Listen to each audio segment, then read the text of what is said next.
বলেছি এটা হচ্ছে আত্মহত্যা করার মতো।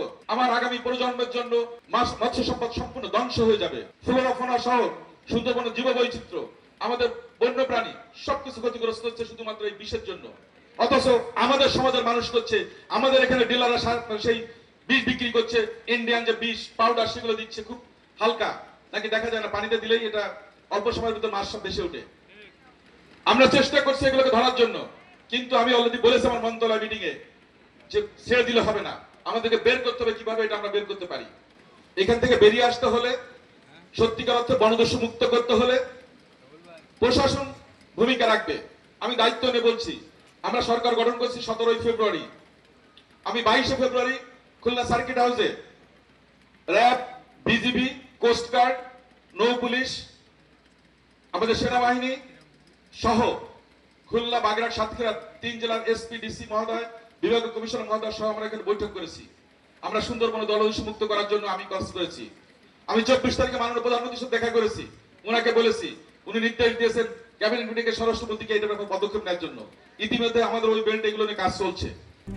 RICL TMX, যুগের পর যুগ স্থাপনা থাকে মজবুত। গতকালও আমি র্যাবের কোস্টগার্ডের মধ্যে জানতে পারলাম একজন মুক্ত হয়েছে। আমরা চেষ্টা করছি, কিন্তু সমস্যা হচ্ছে শহর কেন্দ্রিক অপারেশন অনেক সহজ, কিন্তু এই দুর্গম বনে অনেক, যেমন র্যাবের এখানে লজিস্টিক সাপোর্টের সমস্যা আছে, বিজিবির একটা ক্যাম্প আছে ওখানে, কিন্তু অন্য কোনো কিছু নাই। আমাদের বন বিভাগের অনেক সীমাবদ্ধতা আছে। আমি যখন মন্ত্রণালয়ের দায়িত্ব নিয়েছি আমি জানি 7-8 কিলোমিটার রক্ষা করার জন্য একজন বনরক্ষী মাত্র। তো আমাদের সম্পদের সীমাবদ্ধতা বিভিন্ন কারণে এই সমস্যাগুলো হচ্ছে।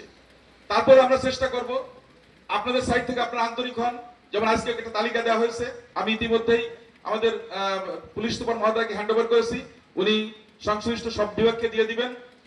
আমরা চেষ্টা করবো এগুলো নিয়ে কাজ করার জন্য, কারণ এই যে লেনদেনগুলো হচ্ছে এগুলো কিন্তু লোকালয় হচ্ছে। কিন্তু সুন্দরবন যখন দস্যুরা আটক করছে তাদের লেনদেন কিন্তু লোকালয় হচ্ছে, মানে গ্রামে হচ্ছে, হয় খুলনা হচ্ছে, বাগেরহাট হচ্ছে, সাতক্ষীরা হচ্ছে। সুতরাং এই ইনফরমেশন গুলো আপনারা সঠিকভাবে দিবেন। আমি দায়িত্ব নিয়ে বলছি, আমি কঠোরভাবে এগুলোকে নিয়ন্ত্রণ করবো যে কোনো মূল্যে। এই ব্যাপারে কোনো ছাড় নেই, কোনো ছাড় নেই। বিষ দিয়ে মাছ শিকার, আমি বলেছি এটা হচ্ছে আত্মহত্যা করার মতো। আমার আগামী প্রজন্মের জন্য মৎস্য সম্পদ সম্পূর্ণ ধ্বংস হয়ে যাবে। ফ্লোরা ফনা সহ সুন্দরবনের জীববৈচিত্র্য, আমাদের বন্যপ্রাণী সবকিছু ক্ষতিগ্রস্ত হচ্ছে শুধুমাত্র এই বিষের জন্য। অথচ আমাদের সমাজের মানুষ করছে, আমাদের এখানে ডিলাররা সেই বিষ বিক্রি করছে, ইন্ডিয়ান যে বিষ পাউডার সেগুলো দিচ্ছে খুব হালকা, নাকি দেখা যায় না পানিতে দিলেই এটা অল্প সময়ের ভিতর মাছ সব বেশি ওঠে। আমরা চেষ্টা করছি এগুলোকে ধরার জন্য, কিন্তু আমি অলরেডি বলেছি আমার মন্ত্রণালয় মিটিং এ যে ছেড়ে দিলে হবে না, আমাদেরকে বের করতে হবে। কিভাবে এটা আমরা বের করতে পারি? আমরা উদ্যোগ নেব, প্রতিটা মাছের আড়তে আমরা সকালে টেস্টিং করব যে এখানে বিষ আছে কিনা। বিষ থাকলে ওই আড়তদারকে গ্রেফতার, আড়তদার কাছে তথ্য নিয়ে যে সাপ্লাই দিয়ে তাকে গ্রেফতার। এইভাবে আমরা তৃণমূলে ঢুকবো এবং এই বিষকে সুন্দরবন মুক্ত করবো যে কোনো মূল্যে, ইনশাল্লাহ। এইটা নিয়ে কোনো ছাড় হবে না। আরেকটা জিনিস গুরুত্বপূর্ণ, এখানকার মানুষের কমিটমেন্টটা খুব গুরুত্বপূর্ণ। কিন্তু আমরা জলবায়ু পরিবর্তনের শিকার, আমরা এটা স্বীকার করি। আমাদের মাননীয় জেলা প্রশাসক মহোদয় বলেছেন যে সুপ্রিয় পানির সমস্যা, এটা আমার এলাকায় আছে। আমার মোংলাতে টিউবওয়েল স্থাপন করার কোনো সুযোগ নেই। রামপালে প্রায় 7টা ইউনিয়নে টিউবওয়েল চলে না।